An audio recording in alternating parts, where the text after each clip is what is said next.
Testing 1, 2, 3, 1, 2. Bob, say one thing for me. One thing for me. Perfect, perfect. I think that's pretty good to go.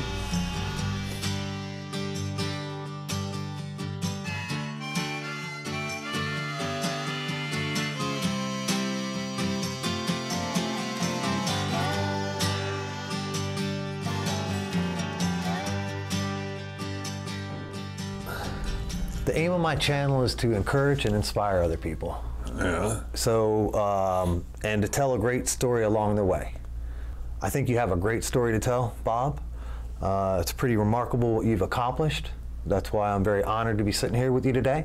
I grew up watching wrestling with my dad, back from the time I was 6, 7 years old to probably about 15, 16. That was from, oh, I don't know, about 82 to 92. Which seems to be the time that you were really peaking in the WWF. Yeah, 5 years anyway. 5 good years, I'll tell you that. Yeah. And so some of my best memories are watching wrestling in that era. So I like to celebrate the guys from the 80s and the 90s. And I'm really pleased to have you sitting with me today. All right, we're sitting down with Cowboy Bob Orton. Bob, thank you for being my guest today. Certainly. Now, Bob, you're a WWF legend, as I remember, from the early 80s and early 90s, and I'm real excited to have you sitting with me today on my channel. I'm going to ask you a couple questions. I'd like to go through a little bit of your life in a autobiography type of format, and let you tell a little bit about your early inspirations, what encouraged you to get into wrestling, and then take me a little bit through your career and some of the highlights of your career. I was born in Kansas City, Kansas, and I grew up, most of my childhood, I guess, was probably spent in Florida, Tampa, Florida. And then I met my wife at college at Southwest Missouri State, University of Springfield, Missouri. Springfield, Missouri. We got married and moved around a little bit. And in 1982, I bought a place that we still live in St. Louis, Missouri. And I've been there ever since. Yeah, yeah. My dad's from Missouri, and I got a lot of family out that way, so I really, I feel kinship and a lot of appreciation for that area. Yeah, oh yeah. I got a lot of relatives down around Springfield. Of course, we live in St. Louis, so. Now, growing up, your father was a wrestler. Yes. Tell me a little bit about that experience. That seems really, really neat. Well, Dad started taking me to the matches with him when I was probably 10 or 11, which is about the time I started wrestling amateur. And I used to enjoy, going and, especially as a little kid, going and watching the matches and meeting all the guys. Of course, when you're 9, 10 years old, you're looking up at these huge guys. Yeah. Thinking that someday, maybe I can do that too. Yeah, yeah. But not really thinking that I could, but as I grew older and got bigger and become a pretty good amateur. I was a state champion a couple of times, and just had a good time wrestling. So I thought, I'll try this as a pro. I worked out with Hiro Matsuda in Tampa, Florida, for 3 or 4 months, and doing the jumping squats and all that stuff, and got started. They wouldn't let me wrestle till I got up to 200 pounds. I weighed about 180 probably, so it took me a while to hit 200. But then they let me get in the ring. My first match was with George McCreary. Don't know if anyone's heard of George or not, but he was a good hand. What age was that, Bob? Well, that was probably 72, so I was 22, 21. 22 depends on when I started. 72, but just a lot of fun. So first match with George, the very Or no. Yes, my first match was with George. My second match was with a guy from Puerto Rico. Uh-huh. They called him Dynamite Jack Evans. Okay. Now, why they called him Dynamite Jack, I can't remember, but I know it was a rib. And the first thing he did when we stepped into the ring, and we went to lock up, he looked at me and he went, Right. and I just jumped out of the ring and grabbed the post because I didn't want people to see I was laughing. Yeah. But of course I couldn't stop laughing. Yeah. I'm standing there holding the post, and that's how my career got started. So hugging that ring post, trying to hide laughing from everybody. Trying to keep a straight face, huh? Yeah. So going back a little bit early on in your early inspiration, 10, 11, do you remember some of those wrestlers that you used to go to the events and watch with your dad? Do you remember any of those guys? Yeah, I remember Tarzan Tyler, and of course Eddie Graham, and the champion I think at that time was Luthez. Dad had a couple of really good long matches with Lou. I think they went the full hour. Yep.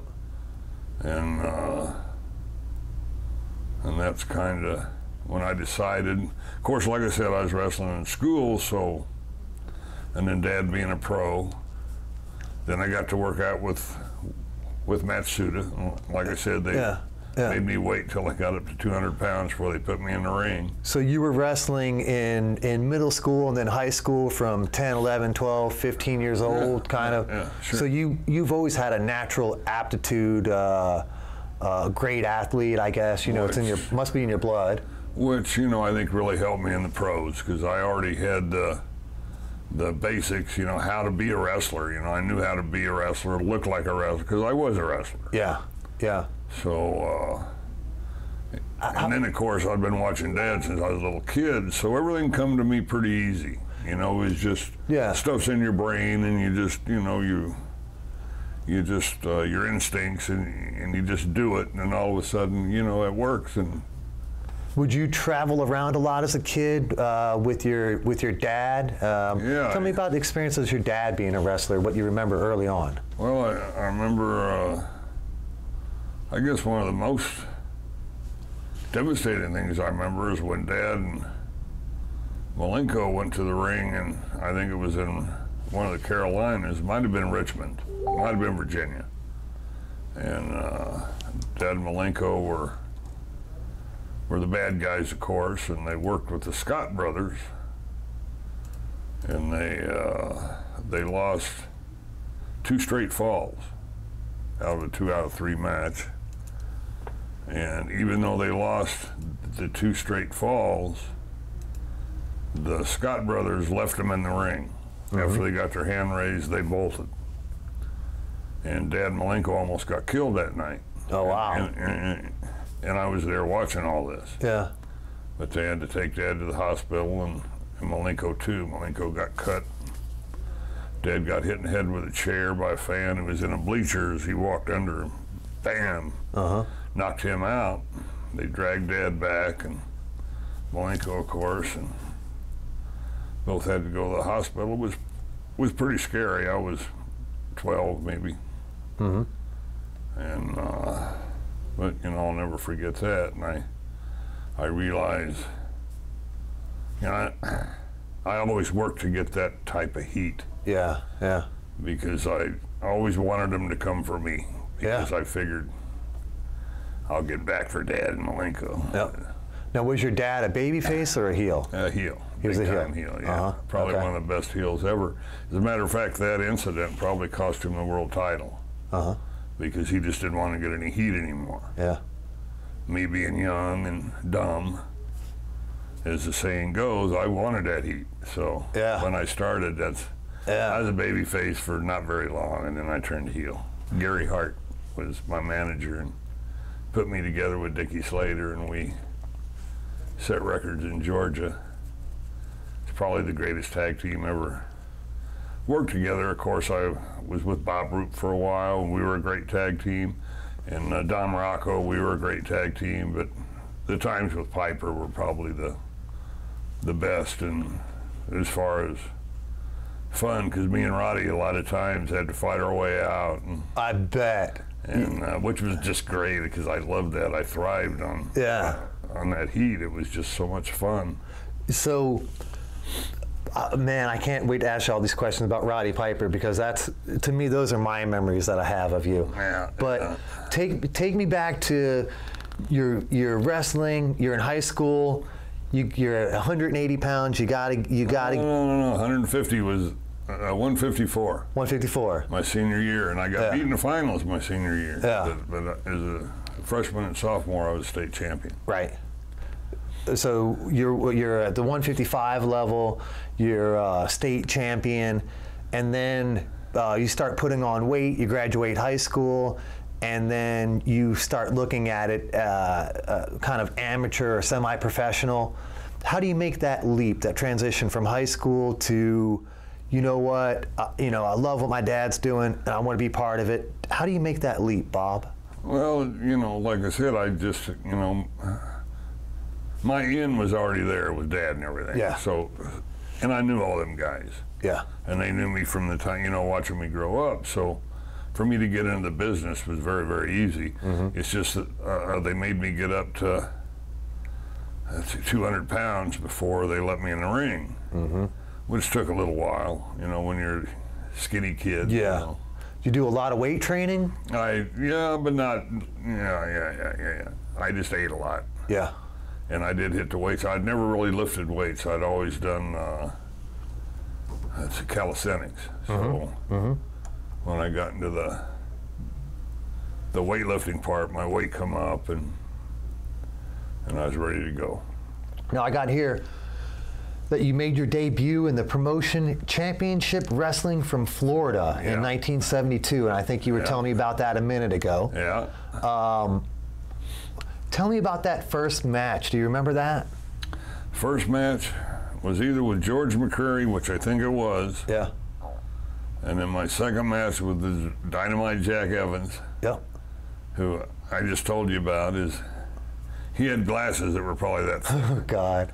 So, like when he looks at you and goes, I mean, it was just too much for, even me. I couldn't take that. I had to jump out of the ring, grab the ring post. Did you know it was a work back then or not? Because it seems like a lot of people, as they break in, they're giving it their all. And they don't really know the ins and outs of the business. Well, I knew the ins and outs of the business. Did you? Yeah. I grew up in it. Right. But like I say, for me, everything was not very hard. I already knew how to do everything as far as the physicality, whatever that word is. Yeah. Was concerned. Yes. But I just needed to get bigger. And I got here, you wrestled as the invader, the masked invader, until 1976. Huh. Does that bring back any memories? No, not at all. None? Okay. 76. Yeah. See, I was in Georgia or Florida at that time. I don't think I wore a mask until Bob Roop and I got together in Knoxville, Tennessee, and I had to work twice every night. One match would be under the mask as the best. Okay. And then I would work again later in the night as Bob Orton. Now, did they pay you double for that, or? No, sons of bitches. I did the same thing in Japan. They made me Gaspar. Okay. And I'd work twice every night, and they didn't pay me twice. I kept telling them, hey, you should pay me from it. Two guys. Yeah. So then I'm looking at National Wrestling Alliance, 1980 to 81, in Florida, Mid-South regions. I think that's some of the area you're speaking on. And then you left the NWA to join the WWF. Well, I went to the AWA for a year. Okay, tell me about that. And I had a great time up there. I went in January. And Jim Brunzell was there, and Greg Gagne was there. Greg's dad, Vern, I got to work with him a few times. Crusher, I got to work with a lot of great talent. Learn from every one of them. But I went into Vern in September, October the next year, and I said, Vern, I'm going to give you my 2-week notice. And he, Jesus Christ, you can't leave. I go, Vern, what I can't do is spend another winter up here. Too cold, huh? So I went back to, I think Knoxville, Tennessee. Roop was still there. Uh-huh. I went down there for a while. Then from there I went to, actually I went to work in Louisiana before they had added Oklahoma. So it wasn't too bad, but when they added Oklahoma, the driving and the miles, I just couldn't do that. Besides, working for Bill Watts was a chore. Really? Why? What did Bill do? Just demanding? Too demanding? Bill, I'd rather not get into to personalities and things like that, but I didn't get along with Bill. Gotcha. Now you were saying from there I got my I called New York and they had me come in, put me with a wizard. And Now when you say you called New York, is that the WWF? Yes. Okay. So take me to that phone call, take me to that week that you reached out to them, and certainly you were interested in what they were doing, and they saw that you were a blooming young talent with abundant been up potential. There, so, the name had already been up there, so. Okay. So it wasn't going to hurt him to give me a shot, and they did, and things went well. Was your father well known enough to help pave the way in an international market for you? In the 60s, Dad was one of the biggest stars in the country. Was he? And probably the best worker. What stopped Dad, they were going to put the world strap on him and everything, but when Malenko and him had that ordeal where they almost got killed, Dad cut his heat. He just wouldn't go out and get heat anymore. Yeah. And I can't blame him. So, he just didn't want any of that stuff anymore. He just wanted to go along and make his money and go home and be safe. I can't blame him for that. How long did your dad wrestle for? Do you remember? How many years? Oh, God, at least 20. Uh-huh. But, like I said, I started in '72. I had a wrestling match last week, me and Tony Atlas against a couple guys. So I've been wrestling whatever '72 is. It's been a lot of years. I was born in '77. That's 42. 5 more is 47. Oh, yeah. That's a number of years. Yeah. That's a number of years. So 81, you reached out to New York, reached out to the WWF. Yeah, I think I started up there, I think, in late '81 or maybe early '82. Okay. I was only there maybe 6-7 months. Then I left. I went to North Carolina. I was supposed to work this angle with Flair, which we did. Me and Dickie Slater, and we collected a bounty from Harley Race. But the first time I worked with Flair, and I've always been kind of a ribber, and I don't really care about much, and I small packaged Flair, and I said, Rick, I'm sorry, but Vince wants me to beat you. And then I turned him loose. Never worked with him again. So I love Carolina, because if you're not on top, there's no reason to do all that miles down there. I left Carolina, and New York took me back in, and that's when they put me and Roddy together. Now, before we get on the Roddy, I've got here Bob Backlund. What memories do you have of wrestling with Bob Backlund in the early '80s? Oh, Bob was fantastic. Was he? The strongest man I think He I've looks ever met. strong as an ox. He's powerful. You don't realize by looking at him, you'd never realize how strong and powerful he really is. This guy was amazing. He's a freak of nature. And he was a champion for a handful of years, at least 5 or more, long right? time, Yeah. So that had to kind of feel good coming out of the gate, and then matching up with Bob Backlund, and How do you think you matched up with him? With Bob? Yeah. Oh, we had great matches. Uh-huh. Yeah. Probably had some of the best matches I've ever seen up there. Anyone in particular that would stand out to you? Well, back in my day, everybody was good. Yeah. So, yeah, you know, it was a pleasure to go out and wrestle with just about anybody that was there. And if I didn't like something, I'd just ground them.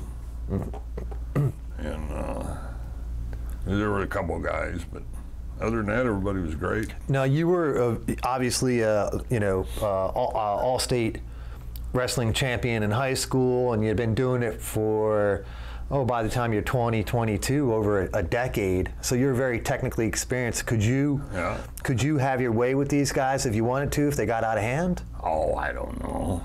There's a few I did. Yeah. But, you know, they deserved it. Yeah. But like I say, most guys were just fantastic. Go out there and just do the best you can. Each guy does the best they can, and you have a great match and go take a shower. And then you spoke on being in the NWA and matching up with Flair. I think everybody knows Ric Flair. And then you returned to the WWF in '83 and getting matched up with Rowdy Roddy Piper. Now tell me about that, because you guys seem like a natural fit together. Yeah, we were. And I got great memories of you guys together, and you guys drew heat. I'm not gonna lie. As a kid, I was like, since Dad Malenko, I had never seen that kind of heat before. Roddy and I had to fight our way out of a lot of buildings. There's times they tried to turn our car over when we was leaving the building. Wow. It was just fantastic. Yeah. So, how would you make it out alive? Just get out and go? Well, you know, there's been times that I was wondering. One night in Rochester, New York, I said, Roddy, if we just stay in the ring, there's only so many can get in here. And he goes, hell with it, let's go. And the cops were hiding under the bleachers. Yeah. But you know, we were a couple of tough guys, and they knew that. So, you know, when we headed back, they give us room. They didn't want it, but you know, people aren't stupid. Yeah. And nobody wanted to be the first one to get nailed. So, right. So they, you know, we made our room. I got here. You were Piper's bodyguard, and you started wearing a cast during the matches because you broke your forearm in a match with Jimmy Snuka in 1985. Tell me about that match with Jimmy Snuka. Well, he moved, and I hit the turnbuckle with my forearm, and then he was on the apron, and I come at him, and he went to chop me, and I went to block with the same forearm, and that's when I got hurt, and put the cast on and healed up and just left the cast on. No. And that worked rather well for you too. Yeah. The cast. How long did you wear that cast? I don't know, 2 or 3 years. So obviously plenty of time for your arm to heal up. Plenty. Yep. Okay, you were telling me about breaking your arm against Jimmy Snuka, and then wearing a cast for the next couple of years. Seems something that worked rather well for you. Yeah. How did that injury heal up? Did it heal up okay? Do you still have any problems with your arm or anything? Only when I have to. Only when you have to, yeah. And then I got here, you're the number one, in 1985, you were the number one contender for the WWF Intercontinental Championship against Tito Santana. Now tell me about Tito. I got him signed for later on this year. Oh, Tito was a great hand. Yeah. Yeah, just had very good matches with Tito every time. How many times do you think you wrestled against him? Gosh, I don't know, many. Many, huh? And everyone was fun. Any of them anyone in particular stand out to you that you want to speak on? Well, you know, like I say, back in my day, you know, everybody was good. Yeah. But I enjoyed working with Backlund. I enjoyed working with Hogan and Tito, and you've got different style matches with everybody. Right. So, you know, it was fun to jump around because you didn't get into a rut. And, you know, you had to work completely different with Hogan than you did with Backlund or you did with Tito. And, and then they put Roddy and I together. We worked a lot with Hogan and Snuka. Yep. Which was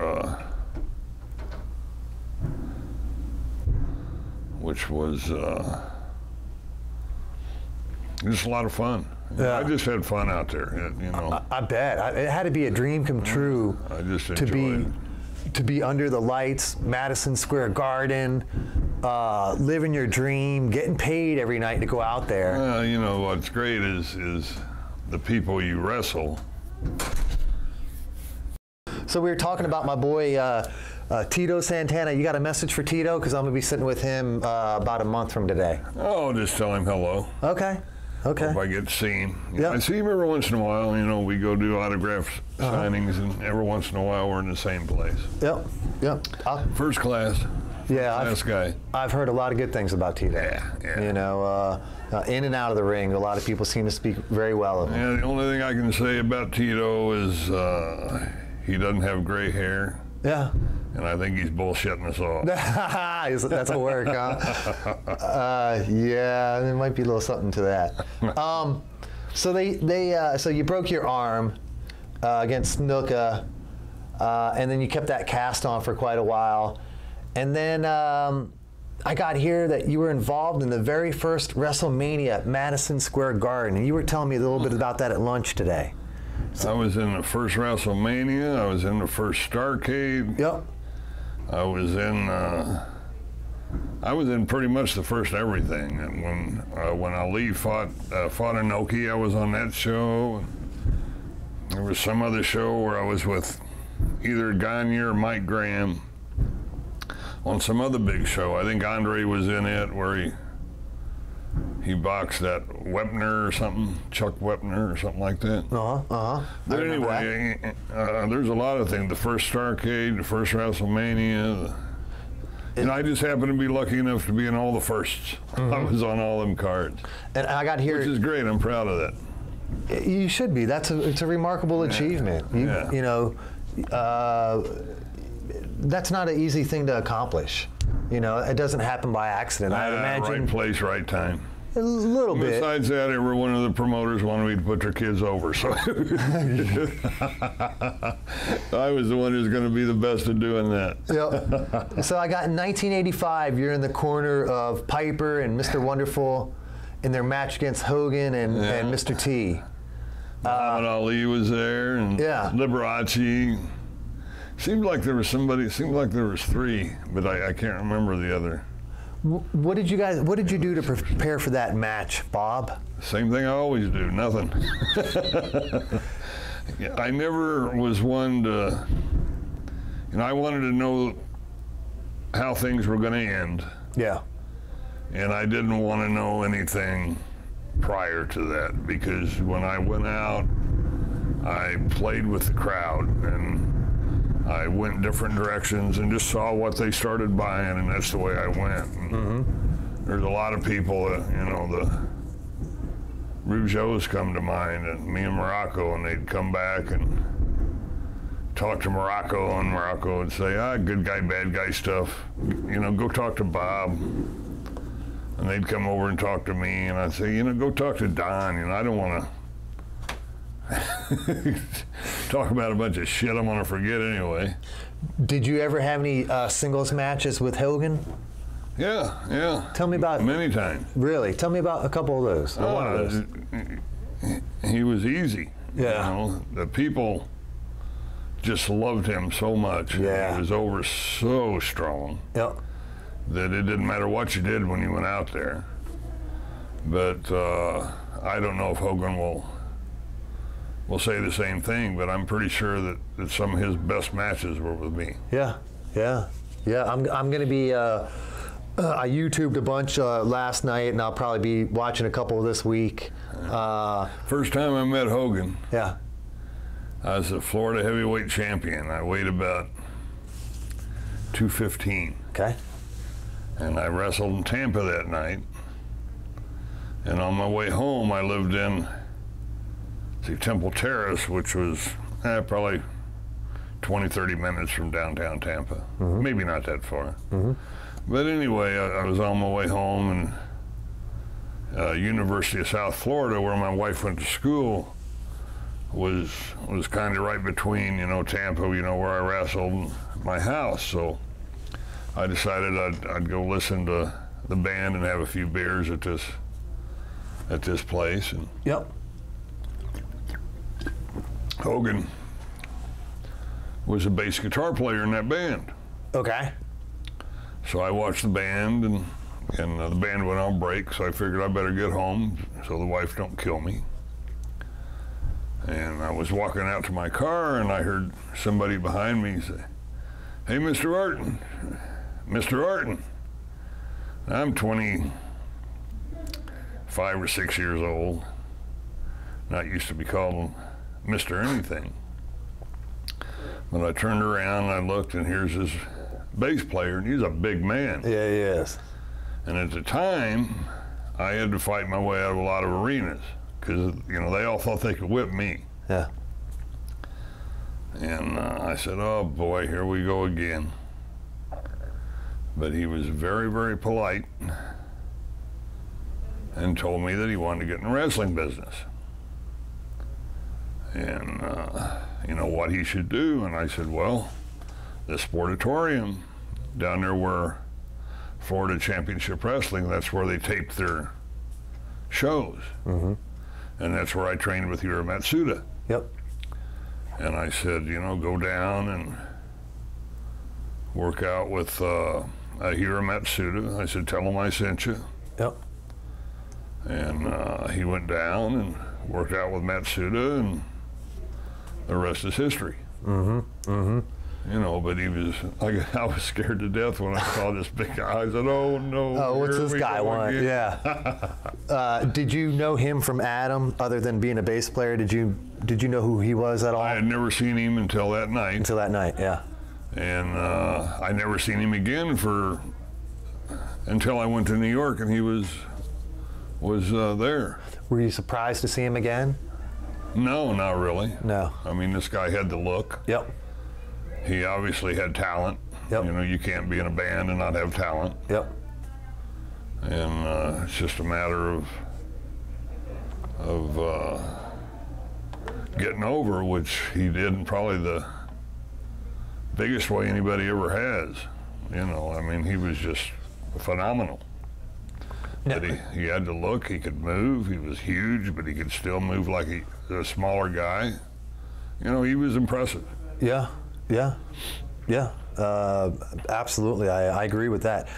Now, you had mentioned you had wrestled a couple singles matches with him in New York.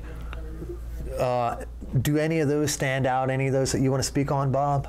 Oh, we just had great matches, He probably did things for me he wouldn't do for other folks. Now, I'm not sure about that. But I know that he would let me pick him up over my head and put him on my head. And, there wasn't many people that he'd let do stuff like that. Right. And with me, he just would, Yeah. You think he remembered that early conversation with you, and that maybe gave him a little more respect for you? I don't know. Yeah. But he probably remembered that I'm the one who sent him down to Hero. Yeah. That could have been good or bad, because I heard that I heard Hero broke his ankle or something. Oh God. Yeah, I heard that too. Yeah. Do you think that was true, or you think Hogan didn't slow him down a bit? So I got a lot of respect for him. Darn sure. Not to mention what he did, up in New York. I mean, my gosh, there's nobody I don't think that's ever got over like that. Now, might not ever be anyone ever gets over like that again. Maybe not. I know he's had a remarkable career. Yeah. And seemingly he's earned it. So that's always impressive as well. Andre the Giant. What memories do you have with Andre? Oh gosh, he dated my sister. Oh gosh, yeah. Yeah, and when he come to visit us, I'd take him down and show him my gym in the basement, and he grabbed the rail and broke it. I remember in Japan, he got in a taxi cab, and I looked in the back of the taxi cab. All you could see was his shirt. You couldn't see nothing else, just his shirt. Oh gosh, he's a big man. A big fella, huh? And what a nice man. But I tried to keep up with him. You know, I drink a few Heinekens. And what would he drink? Sometimes many, and I could never keep up with Andre. Yeah. Even though I'd try, I just couldn't keep up. Couldn't keep up. Now he was as big of an ox. Did you have any single matches with him? Yeah. Oh yeah. Worked with him in the garden. A few places. And you know, he would do things for me that I never saw him do with anybody else. I remember one night, matter of fact, we was in Madison Square Garden, and he goes, we locked up, and he goes, you know, about halfway through the match, and he goes, "Slam me." I just looked at him and laughed. And I don't know if he'd have gone or not, but he said, "Slam me," and I said, "Nah, ain't even gonna try." That's a lot of boy to pick up, isn't it? Oh, jeez. Yeah. But I always really liked Andre. Yeah. What a good man, good heart, just a good man. Yeah, I liked him too. He was actually my favorite. My name's Andrew, and so I idolized Andre. That was the closest wrestler with my namesake back in the day. And I really enjoyed watching him wrestle, and it was a shame because, you know, 89, 90, by the time I was really getting into it, he was having bad health problems. Yeah. And he couldn't move like he did in the late 70s. Well, sure. Hell, there was a time when he used to drop kick and everything. I mean, yeah, that's what I'm saying. In the 70s, he was a hell of an athlete. Yeah.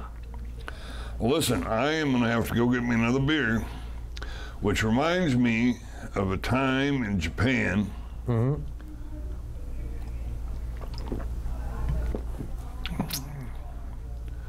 When I had been in a bar, I remember it was upstairs. You had to walk up the stairs. Yeah. And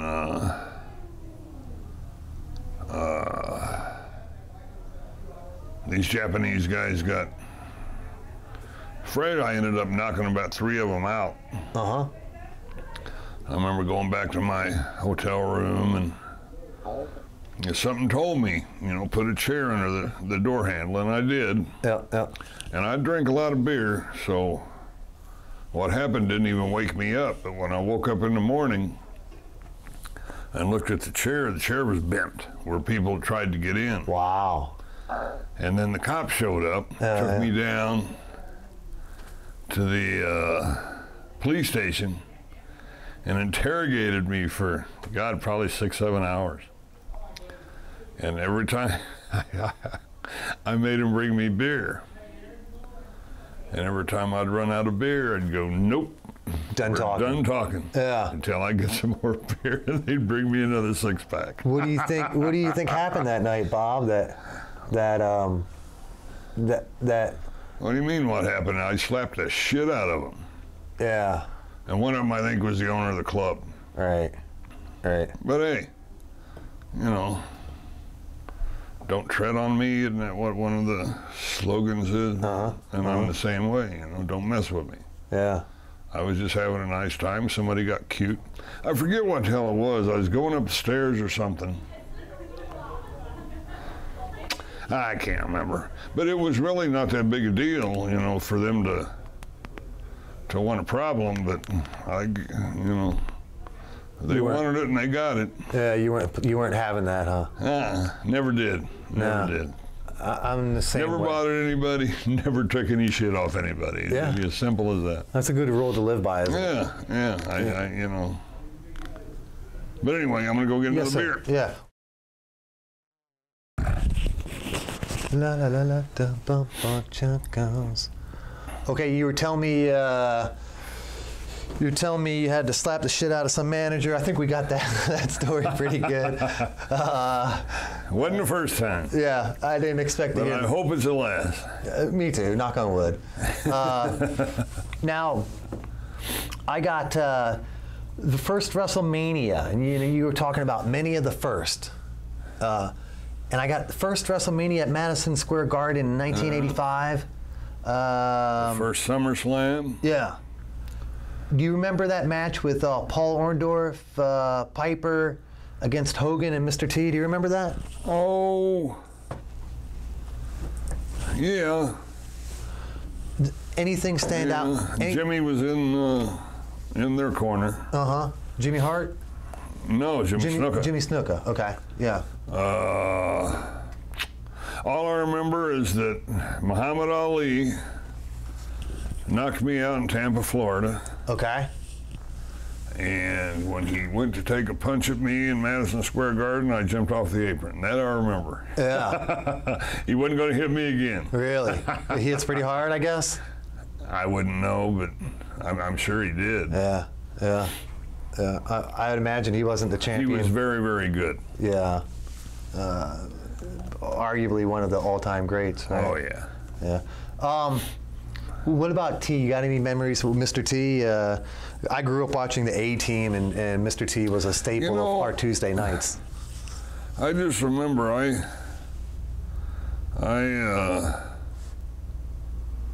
I smoked cigarettes back in that time, you know, a little bit, not a whole lot, but a little bit. Yeah. And I remember after the boxing match, he come down the hall, and I was drinking a beer and smoking a cigarette. And he come in, he was, "You okay, man?" I said, "Yeah, I'm fine." Yeah. So even with a cigarette, you were doing all right. He's having a hard time. Well, it was just, he's not used to what we did. You know? Yeah. I mean, he's not used to doing that. Yeah. That, 3 minutes of moving, giving your all. Well, I don't think he knocked me out in the first round. I think it was the second or third. It might have been 8 or 9 minutes. And he was he was on the oxygen tank, right? Is that the? Yeah, God damn it, he did. He had to. Hey, you want some? Yeah. I said, "No, I'm good." Yeah.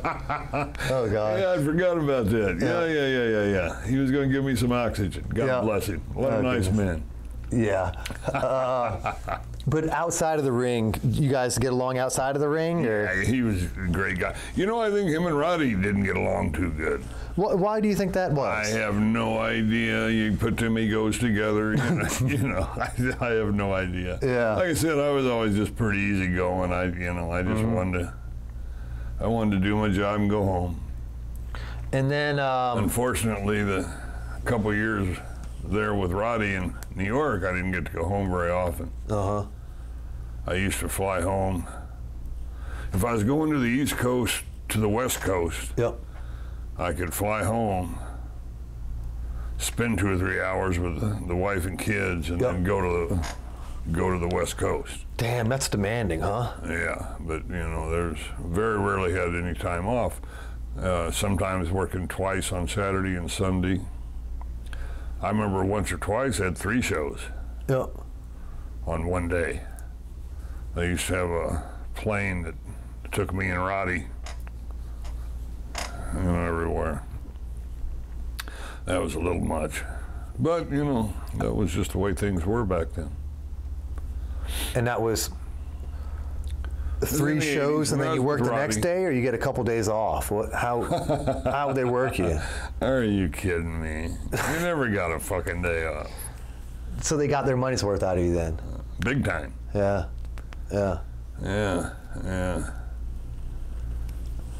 Damn. And then I got you and Piper went your separate ways after WrestleMania.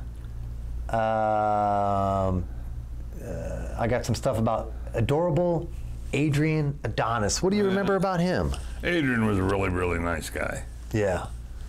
Yeah, I really enjoyed being around Adrian. He was a lot of fun. But I first met Adrian in San Antonio, Texas. He probably weighed about 220. And next time I saw him in New York, he had to be close to 300. Wow. How'd he put on so much weight so fast? I have no idea. Although I'm beginning to find out. Yeah, right.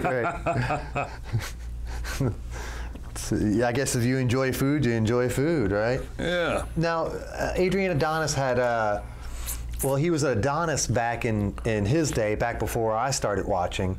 And I watched some old video of him, and he had that black leather jacket and his hair slicked back. Yeah, that's when he was with Ventura, I guess. Okay. And then the Adrian I remember was putting makeup on him and almost humiliating him almost. Yeah. I wore a pink hat.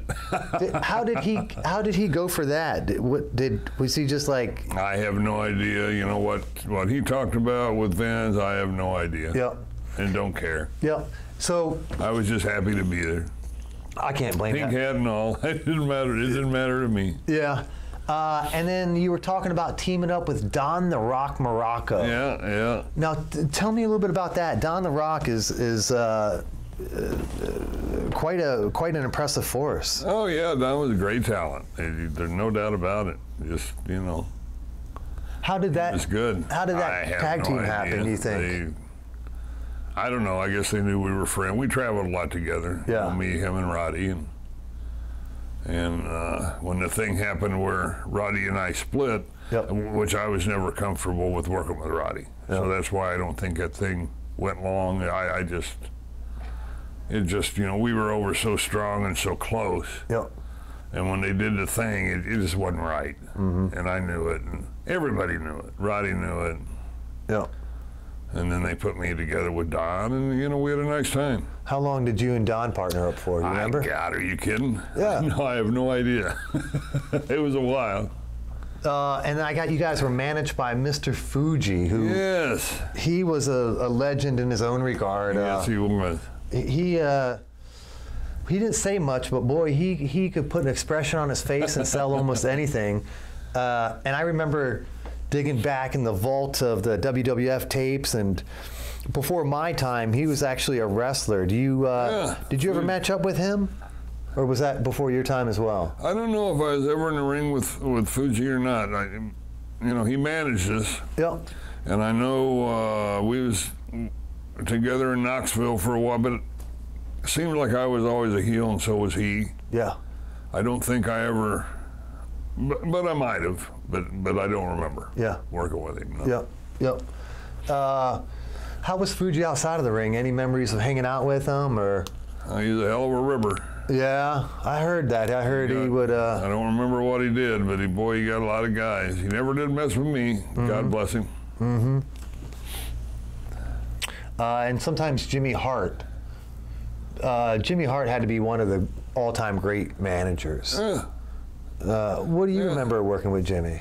Not a whole lot. Jimmy was just a nice guy. He was afraid of his own shadow, but a nice guy, and did the best he could. I think he was a little nervous around me and Adrian. Don't know why, but he just was a nervous kind of guy. Yeah. But I always liked Jimmy. Yeah. And always will. And he was real talented. He did a lot of the music for a lot of you guys. Is that your recollection? I don't remember that, but I'm sure he did. Okay. I know he was in that Keep On Dancing. Yeah. That was his song, I think. I think he sang that. He either sang it or wrote it. Can't remember which. Maybe both. Maybe both. And then I got you guys in WrestleMania 3 against the Can-Am Connection. Yeah. You remember those guys? Yeah, it was Martel, and there were actually three of them. Martel and, God, I don't remember. But I know Martel was always there, and then there was a Tom Zink. Yeah. And then, but there was somebody else. I don't think it was Tito, but it might have been Tito. I was looking at a picture the other day, and I saw a picture. It was the Can-Am Connection. I believe. But Tito would have been a Can-Mex connection, so. Yeah. So I don't know, but I don't remember who the other guy. But I remember Zink and Martel. And then I got you, you and Don Morocco in a series of matches with the Killer Bees. B. Brian Blair. Yeah. And I met him, about 2 months ago. Yeah. And Dangerous Danny Davis would, would disqualify the Bees and the up. I don't remember. What do you remember about the Killer Bees? I really don't. I know they were easy to work with. Brenzel was great. Brian was great. Yep. I remember that, but I don't remember. Do you ever see those guys nowadays when you go to these different events? Once in a while I see Brian, and less than that I see Jim. But once in a while I'll see him. And maybe that's Jim because Jim is so far off yonder. I think B. Brian Blair's in Florida. He's in Tampa. I think Jimmy's in Minneapolis. Yeah. I'm thinking the same thing. I got some more. So you and Morocco were together for quite a while. I don't know. I guess a while. Sure. I don't remember. I don't remember how long.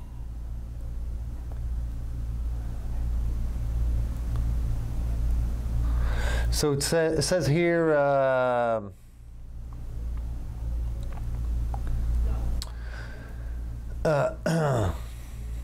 Orton caused Morocco to lose a match when Orton kept Morocco from performing a suplex, which was Orton's finishing move.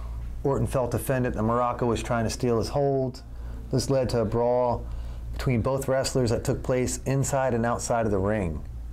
What does that ring? I don't even remember that. Yeah. Fair enough.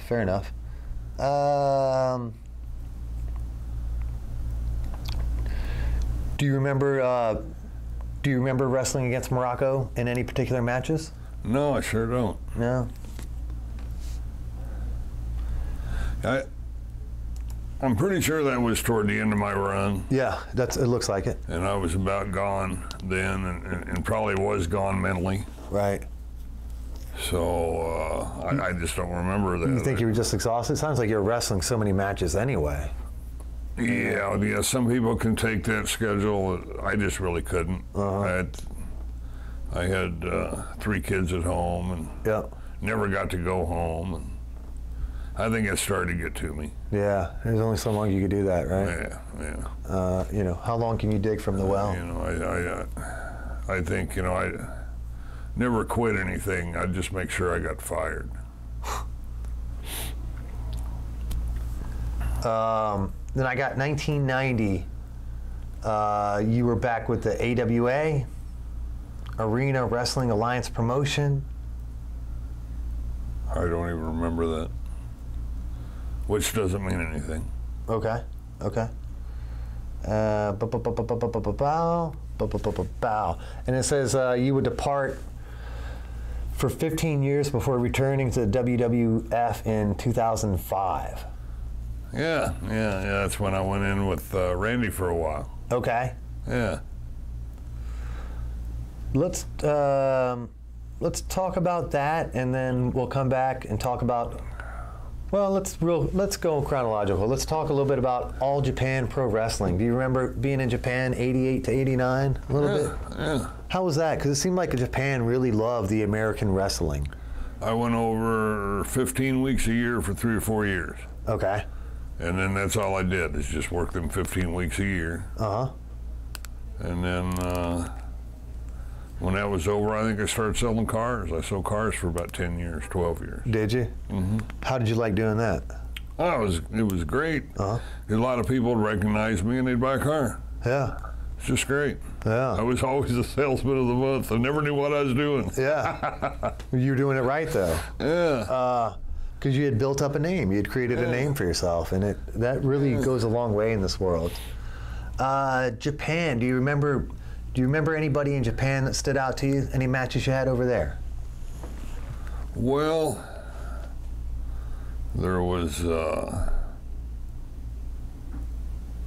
boy, I'm just not really good with names, but there was it wasn't Mr. Fuji, but there was a Fujiwara that I really enjoyed working with. Yep. And then there was, gosh darn it, I can't remember his name. I think he passed away, this guy, but I sure did enjoy working with him. He was their top star, but I can't remember his name. Yep. Then I got World Championship Wrestling, WCW, in '89. You were managed by Gary Hart. You were wrestling here in Atlanta. Does any of that stick out to you? No. Bob? No. Now, you lived in Atlanta for a couple years, right? You were telling me that earlier? Back in the 70s. Back in the 70s. Yeah. How long did you live here in Atlanta? Probably close to 3 years. I was in Florida when I got started. I come to Atlanta. They sent me to Dallas. Yep. And I come back to Atlanta for a couple years. Yep. And then, I forget from there. I think maybe I went to Knoxville. I didn't work too many territories. 4 or 5 territories, all I ever worked. Mm-hmm. Mm-hmm. And then you were mentioning when you came back in 2005 and you teamed up with Randy. Now, I guess that gave him a big push and kind of helped launch his career. Well, I wouldn't go that far, but it was fun being with him. Right. While they were doing their thing, sure. Yeah. When did Randy get interested in wrestling? Because he's really had a terrific run, and he has the it factor. Well, he wrestled all through school, and so kind of like me, he knew how to wrestle. Right. And now it's just a matter of transferring that knowledge to pro. Yeah. And he just, like me watching my dad, he had watched me. Yep. So, it naturally just came to him. Now, was his mom equally enthusiastic about his his career into wrestling? Not at all. Not at all. Not at all. What would she say about it? She is now. I don't know. It's just she just thought that we were nuts. She always thought I was nuts. Was she scared he'd get hurt, or just scared of the lifestyle? Of course. A little bit of both. Yeah. Reasonably so. I know my dad was not excited about me wanting to play football, and oh yeah, my dad wouldn't let me play football. My dad wouldn't let me either, so that's why I never played. A little more than backyard football is kind of all I did. Do you got any matches that stand out when you and Randy? Would you wrestle with him, or would you just represent him? But basically representing it. But there's a few times we got in the ring with the Undertaker. But just being there with the Undertaker angle was just fantastic. He's just phenomenal. Yeah. Still is. Yeah. And like Randy, and but he's. He's not my age, but he's getting up there and can still move and do his thing pretty damn good. So nothing but respect. Now it says here that that you struck the Undertaker with a cast in WrestleMania, so your arm was needing that cast again, I guess. Yeah. I'm sure I was sitting at a bar somewhere and banged it. Yeah. Does that bring back any memories at WrestleMania? Gosh. No, not really. I just, I know it was a lot of fun. We had a lot of fun with it. And, I know people went bananas. It was great. It was just great. Now, Randy, your son, makes the 3rd generation of successful wrestlers in your family. That's pretty remarkable. And I would think wrestling is in your blood.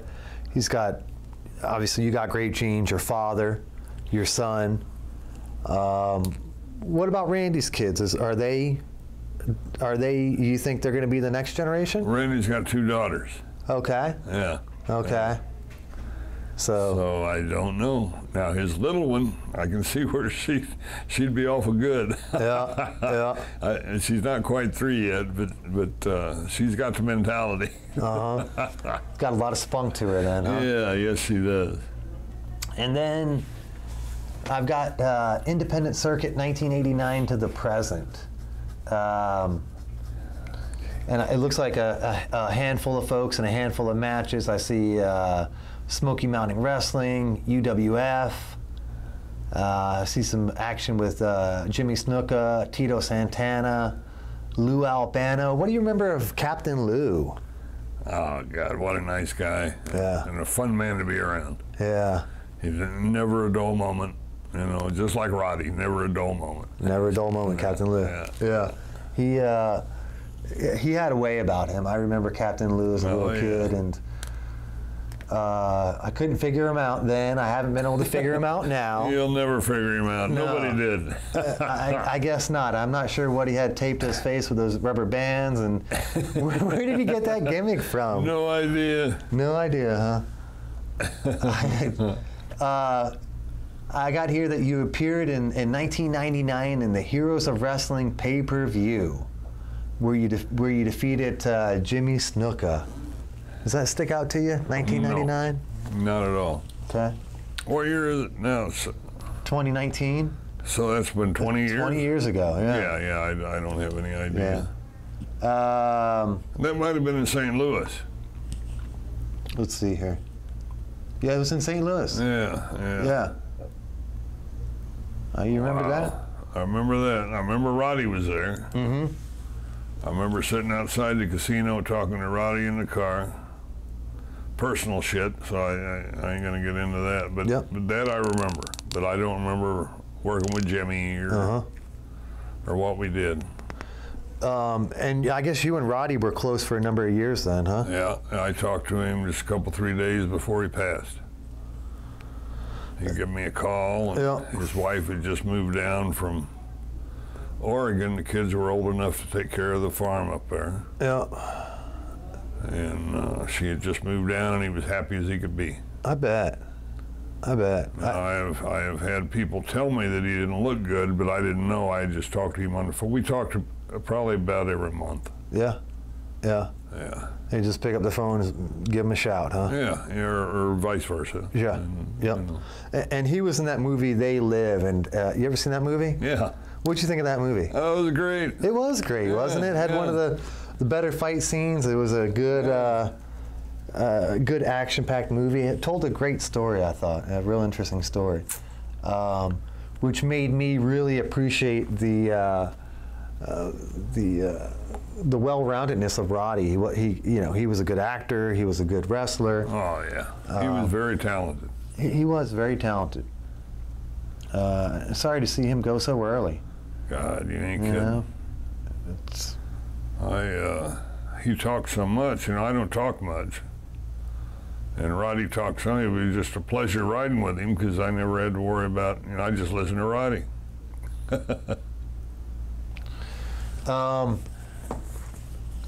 No, I got here. Third return to WWE 2000 to the present. 2010 to the present.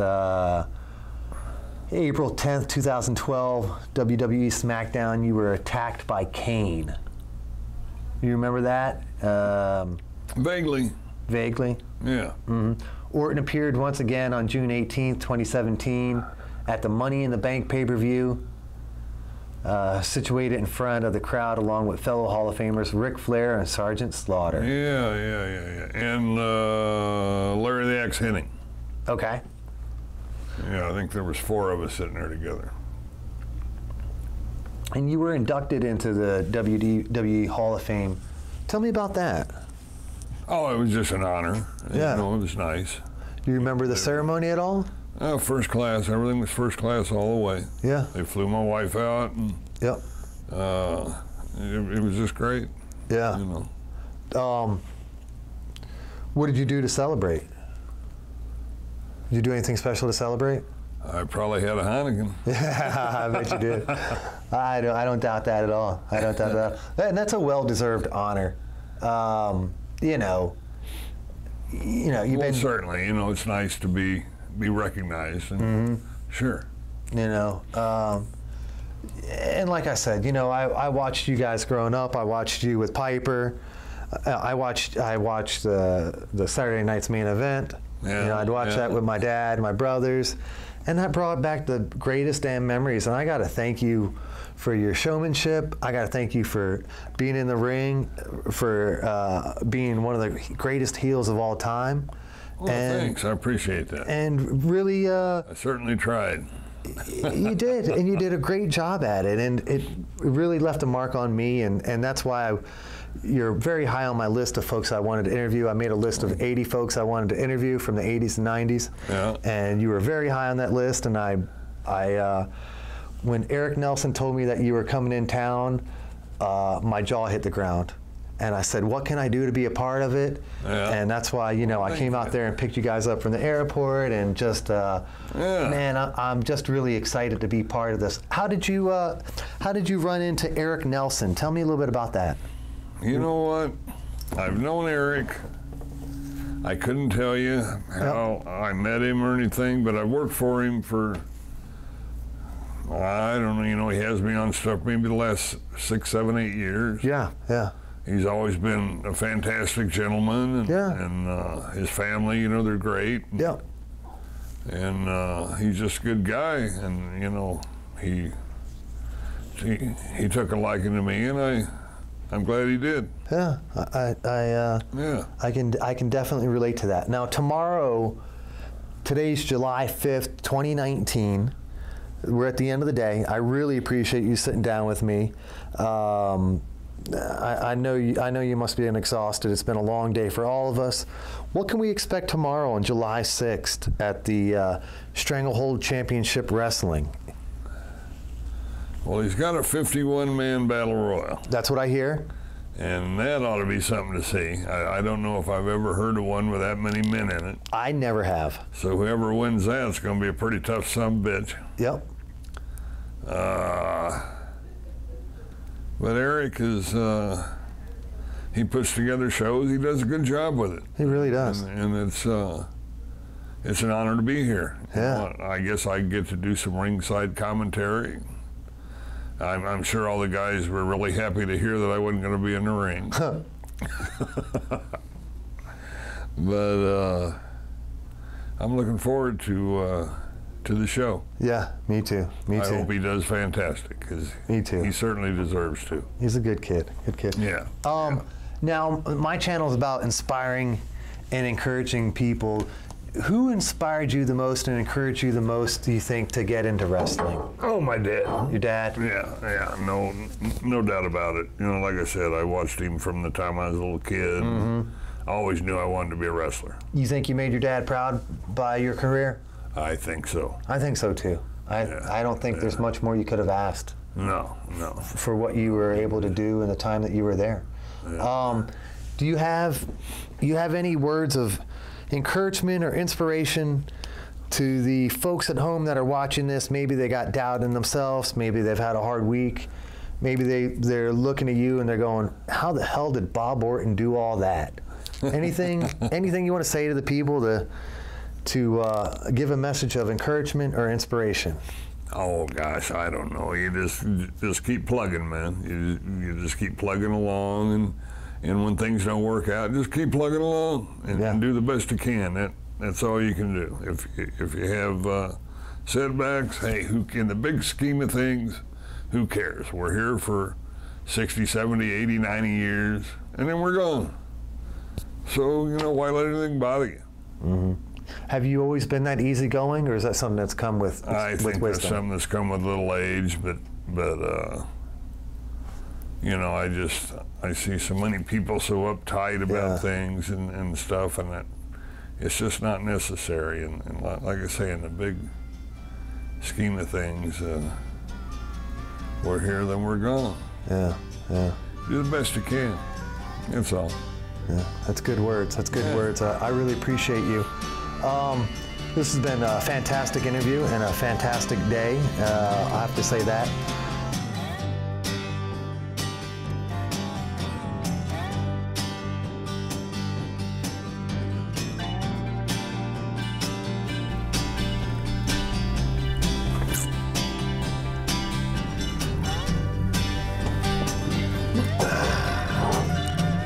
requesting a beer for you. I've got them down in my room. Let me go grab one. Okay. Boop, boop, boop, boop, boop, boop, boop, boom. That's not honey.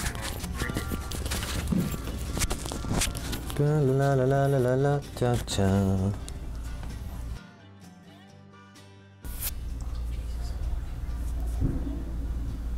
You said you were had beer, right?